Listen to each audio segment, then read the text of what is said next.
পেদু, বল মাসিমা কেমন আছে? আর জানি না রে মা কেমন আছে। কয়েকদিন আগে মাসির বাড়িতে রেখে এসেছি মাকে। আচ্ছা তুই কেমন আছিস? তুই বিয়ে টিয়ে করবি না?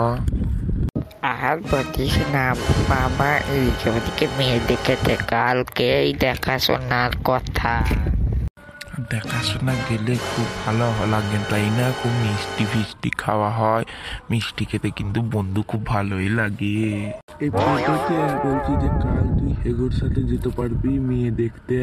হেগোর জন্য একটা মেয়ে দেখেছি। আর শুনে রাখ, মেয়ের বাড়ির লোকেরা যা জিজ্ঞেস করবে তা তুই একটু পাশ থেকে বলে দিস তো। আজ বন্ধু তাহলে আসি।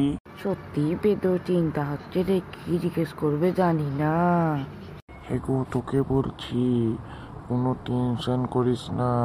দেখছিস না আমি 20 বছর বিয়ে করেছি, কোনো চিন্তা নেই, একদম রিল্যাক্স আছি। কালকে সব দেখাচ্ছে, আমি আসি। কি রে, কাউকে তো দেখতে পাচ্ছি না। এই বাবা তোমরা এসে গেছো, রাস্তায় কোনো অসুবিধা হয়নি তো? না না, কোনো অসুবিধা হয়নি। তোমার নাম কি বাবা? হে গো, আমার মুম্বাই একটা বাড়ি আছে, দিল্লিতে একটা পায়খানা ঘর আছে। তুমি ওর কেউ হও? আমি ওর বন্ধু হই, আমার নাম পেদু। তোমার ওরকম কাশি হচ্ছে কেন?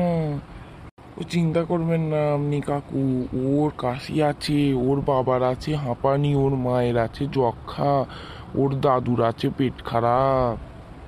তাই নাকি? তোমাদের ফ্যামিলির এরকম অবস্থা? আগেই জানতাম না তো। তোমার বাবাকে বলবে আমাদের পরে ফোন করব। তোমাদের ফোন আছে তো? হ্যাঁ আছে।